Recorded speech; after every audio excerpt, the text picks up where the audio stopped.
Hey guys, welcome back to Steve's RC. I know I'm more than a year late making a video like this, but it's a fairly calm spring-ish day here in Illinois, and I wanted to get out and just do some flying, so I figured I'd film it. But this is the E-flite Waco V2. This is the yellow version. There's a white version as well.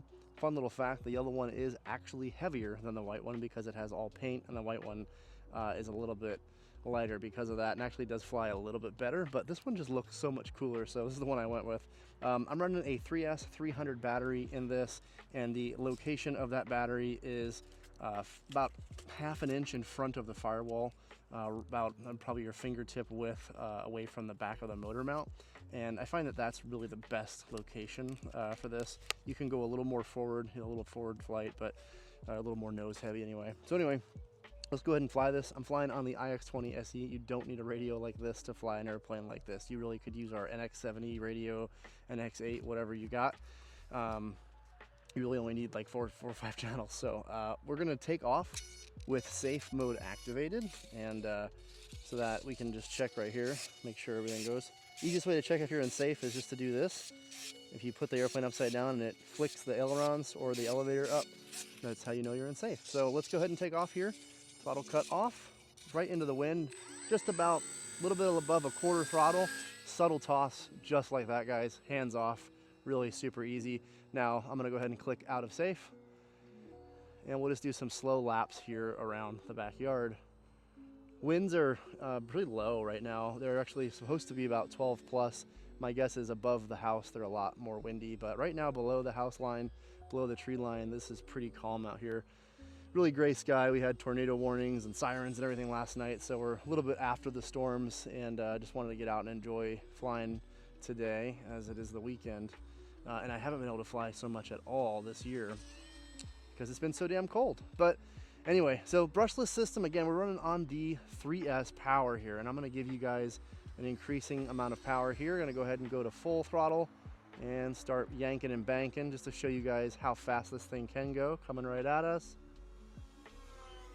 So lots of power, almost unnecessary amounts of power, pulling up, 3, 2, 1, and over the top and back down.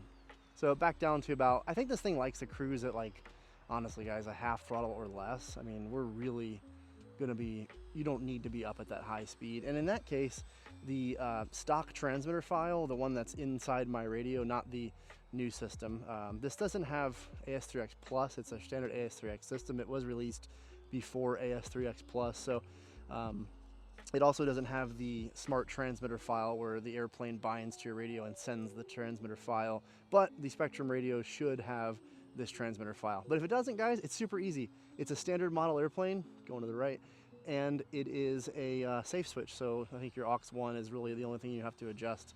And on my radio, I just downloaded it, clicked the Waco V2 file, and here I am flying. So one thing I will say is as you start to get into UMX, they come out of the box 99% ready to go. Just do a quick pre-flight, check all your linkages. As you turn the airplane on, go to throttle hold, and then don't hit the throttle. And then that way the gyros aren't active, but the surfaces are centered. And basically what that's gonna allow you to do is check all your surfaces, make sure that they're level. Oh, there's a tree there. Okay, a little crash, that's okay. All right, so same battery, little tiny piece of damage, the smallest amount of damage there. Everything else looks good. Pretty durable, honestly, so not too worried about the rest of it. This looks good, so let's keep flying. That was my mistake. That little branch stuck way out further than I thought it was, but that's what happens when you risk stuff flying outside. But perfectly flying now. Same battery, guys, so about the same flying time. All right, nice smooth flying. Yeah, the winds are definitely bumping around up there.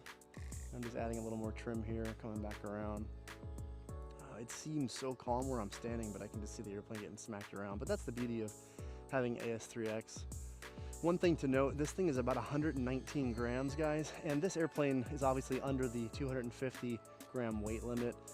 So if you don't need a remote ID, I'm obviously not at an AMA field right now.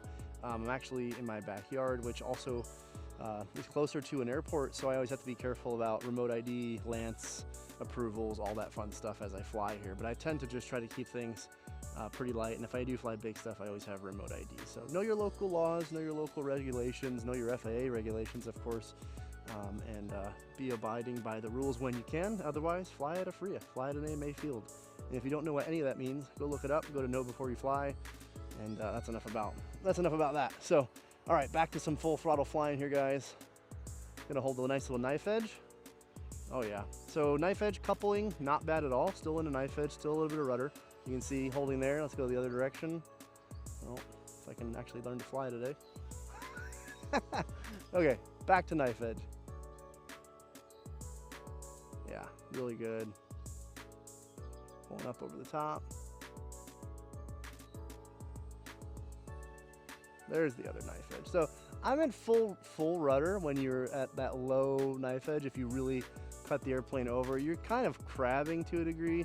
A true knife edge, obviously all the way on the side of the fuselage, you need a lot of rudder. But again, it's a scale classic YMF biplane. This is not made for 3D flying, but it does do beautiful show passes like that. And up and over the top here. Again, stall turns are going to be really where it shines. Slow cruising stuff, another little stall turn here at the top. Just a little pop of throttle to get it to come back around. So ultimately, I really enjoyed the first Waco. Like, it was really a good flying airplane. I have the white and blue one still. But this, having this extra power on board, is quite frankly almost unnecessary, but it's a lot of fun to have. If it was a little windier, it certainly would be a lot more necessary to have that extra power. But with the wind here, it's sort of blowing towards our faces right now, but it's, you know, 5, 7, 8 mile an hour winds. It's supposed to be up to 12 around here, gusting maybe to 15. But ultimately, this thing just cuts through it just fine. I gotta watch that tree again. Almost hit it again. Love doing these low, slow passes.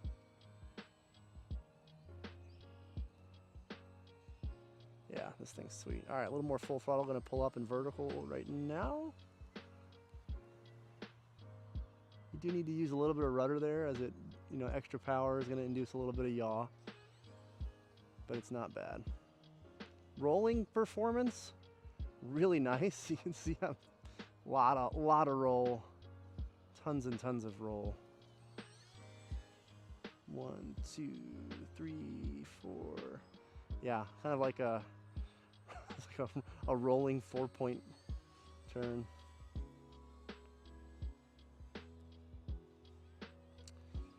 Yeah, really nice, guys. Again, this can be run on 2S as well, so you don't need to run it on the big 3S. And frankly, if I didn't have these 3S packs laying around, 2S is probably all I'd ever fly this on. This is the kind of plane I buy and fly in the backyard to relax. This is not something I do to get all the aggression out or try to get the you know, the adrenaline running. This is just something that's nice and relaxing to fly, and it looks good. The part, I love a little scarf too. You probably can't see that on camera, but the guy has a little scarf in the cockpit, and it's flapping around in the wind. So, all right, my timer is below the time. I have my sounds muted on my radio, so we'll do another slow lap here and come back around. And as I'm doing that, I'm just going to jump over to my smart telemetry, and on my radio right now. So we're more than 5 minutes into the flight, and at least I think we are. And we're only at 20% power, and that's with power on. So nice thing with this, so you can scan on my radio, you've got all the telemetry on board. We're only pulling like half or an amp or so right now, 20% battery, and we've got all that telemetry on board. You didn't used to have that back in the day with UMX stuff, and now you do. So you do know when you need to land. FET temperature, ESC temperature 84 degrees, pack total voltage 11.26. As I hammer down, let's see what the voltage goes down to, 10.92. Yeah. So we're getting closer to the end of the pack, but I'll go ahead and land here. Again, guys, you're gonna have plenty of flight time on a 3S 300, and this is the one with the JST. I'm gonna come in for a slowish. Well, that's about as good as I can get on this kind of grass. It's not manicured back here, but the Waco handles it just fine. And that was after a little tree tangle with the tree, but ultimately, guys, super fun airplane. I know it's been out for a little while, and I know I haven't got a lot of videos out, but this is a great backyard flyer. So if you're interested, I think the price has gone up a little bit due to tariffs. I think they're about 170 bucks right now, but a great deal overall. And you can fly it with really any one of your radios. So thanks for tuning in, guys. We'll catch you guys on the next one. Don't forget to like and subscribe. See you later.